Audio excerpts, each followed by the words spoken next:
Hola, ¿qué tal? ¿Cómo les va? Buenas noches. ¿Cómo va, Cortín? Muy bien, buenas noches, Ani. Bienvenidos a Octavo. A ver, ¿de qué podemos hablar? Que no sea del reportaje que le hizo Jorge Rial ayer a la Presidenta de la República, Seguro. ¿no? Gran protagonista de la noche en televisión, ¿no?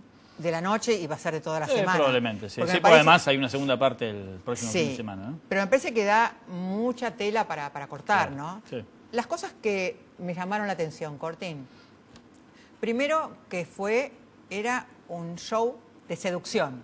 Efectivamente. Cristina seducía a Jorge Rial, seducía al televidente en los gestos. Era una actitud muy de actriz. Sí, sí, claro. Era su objetivo, ¿no? Hay que tenerlo en claro eso. Quienes juzgan esto como un reportaje usual y corriente, no era un reportaje usual y corriente y no estaba planeado para hacerlo. Pero además, ¿quién puede criticar que un político quiera seducir? No, obviamente. Digo, todos los políticos quieren seducir. Claro. De eso viven. Viven de seducir para lograr más poder. Sí, claro. Digo, nadie como Menem, en ese sentido. Yo me acuerdo que le hice un reportaje de este tipo de características a Menem y me acuerdo que le pregunté por algo de corrupción y me dijo, pero Ani, una chica tan linda como usted preguntando cosas tan feas. A ver, es así, te aniquila el poder y te aniquila ese lugar donde estás haciendo las preguntas, ¿no? Sí, claro. Varias cosas me Siempre llamaron... hay límites hacia eso. Uno lo que ve acá es que tal vez hubo demasiados límites y tal vez hubo incluso autolímites de parte del periodista, en este caso Jorge Rial, que como bien vos decís, también es difícil sentarse en ese momento y tenerla ahí enfrente y saber que está rodeado del aparato, ¿no? Sí. Porque esto está hecho en la Quinta de Olivos, con producción del gobierno, con edición del gobierno, y vos ya sabés que preguntes lo que preguntes, si no les gustó, track, y se va. Igual a mí me pareció que fue muy digno el rol de Jorge Rial. Sí. Porque a mí no, pero tal vez... Porque no vos sé si estás decir más... digno o no digno, digamos. A mí me pareció... Es demasiado extremo eso, ¿no? También. A mí lo que me pareció... Me parece que le faltaron muchas cosas, más allá de la cierto. respuesta de ella. Después, digno no, yo hubiera estado ahí igual, como yo lo hablábamos antes de empezar, ¿no? Yo creo que había que decir que sí y había que ir. Vos sos un periodista más desde el punto de vista de economía, tu eje. Sí, obvio, no es el caso de la Rial. política, ¿no? Claro. Pero bueno, varias cosas que nos llamaron la atención. Sí, claro. Primero, los banqueros no son ni amigos ni enemigos. Claro. Son banqueros. Es fuerte esto, porque ella responsabiliza a los banqueros, no a los bancos, a los banqueros de querer presionar y supuestamente los golpes financieros y económicos. Sí, es una manera indirecta de buscar enemigos. Todo lo mal que nos pasa o todos nuestros errores no son errores, sino que es culpa de los malos de afuera, digamos. No soy amigo de los banqueros y sé cómo trabajan los banqueros perfectamente, pero digo, ella trabajó mucho y trabaja mucho con banqueros. No nos olvidemos que mucho dinero de la familia y de la provincia terminó afuera gracias al apoyo de los banqueros. Mire usted, otro tema, que Néstor se equivocó en la elección de su compañero de fórmula, que es Cobos, ¿no? Julio Cobos, claro. En ese momento, claro, ella habla... Esa es otra parte curiosa de estas entrevistas, tanto la pasada con Hernán Brienza como esta con Jorge Rial. Casi toda la primera parte de la entrevista, es decir, la primera emisión, esta también va a ser en 2 emisiones, la primera emisión habla del pasado y no de antes de ayer, habla del inicio. Sí. Bueno, esto que contábamos, ¿no?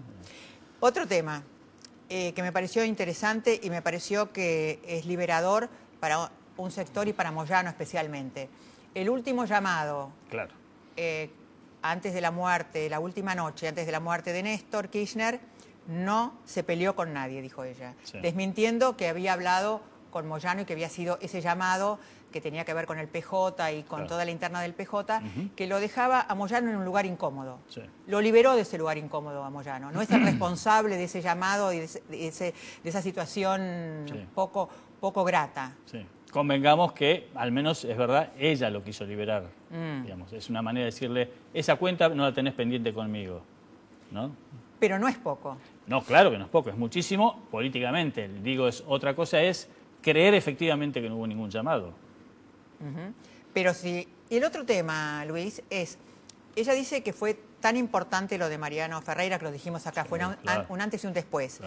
Ella lo compara con Costecchi y Santillán, lo que pasó con Duhalde, ¿no? Claro.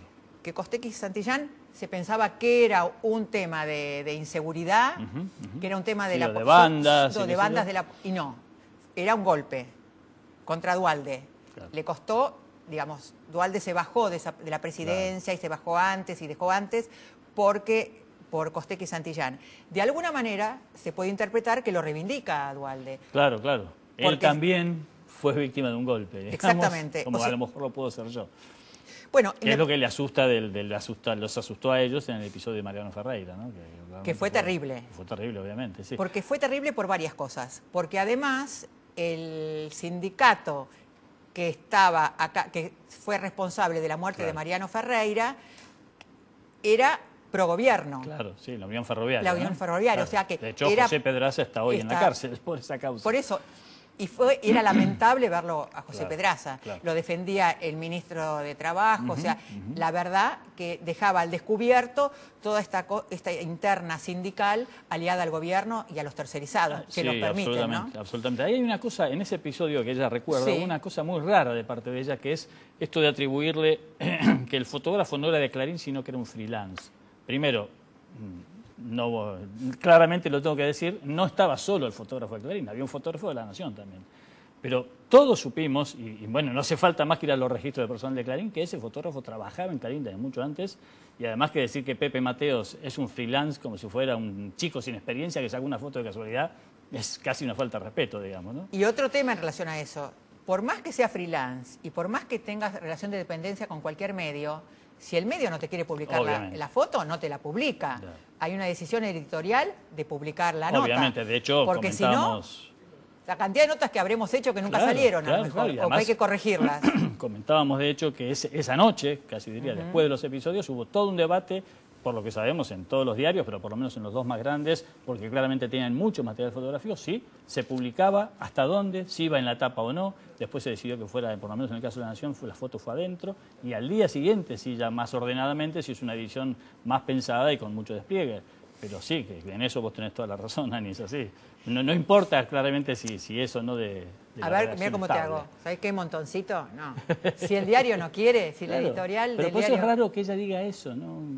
Pareció ser un mensaje contra Clarín, ¿no? En su guerra ya cotidiana, pero no tenía mucho sentido, porque además era absolutamente desmentible a los 30 segundos, digamos.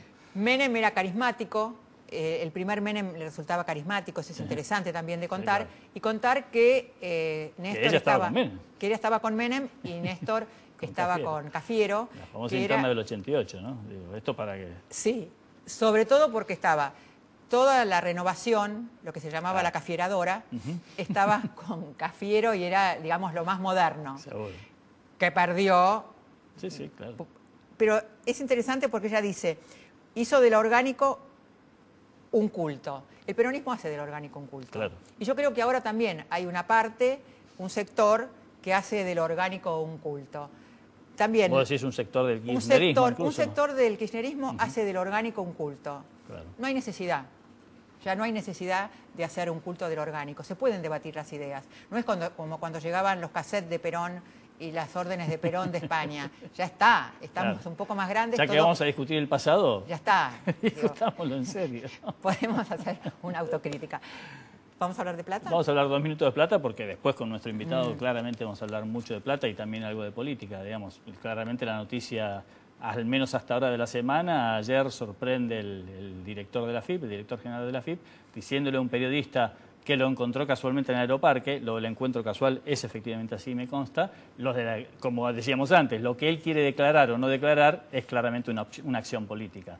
Él dice que el blanqueo fue un fracaso, es el primer funcionario en admitirlo así, no solamente el primer funcionario, sino el funcionario encargado de recaudar, que el blanqueo fue un fracaso y que él le recomendó a la presidenta que no lo prorrogue, que ahí es donde se juega la interna del gobierno, por lo menos una de las tantas internas del gobierno en este momento.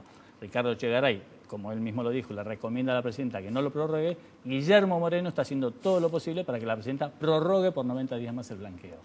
Es muy interesante el argumento de Echegaray. Dice, si yo lo prorrogo, pierdo 90 días para empezar a fiscalizar a los que creo, sospecho que efectivamente tienen dinero en negro. Y además, a un mes de las elecciones, si perdemos en octubre, claramente no vamos a poder perseguir a nadie. Entonces aprovechemos ahora. Es interesante porque hay una división que es Moreno sí o Moreno no. Efectivamente. Bueno, esa es la otra parte, claro. Lo discutimos después de los auspiciantes, dale.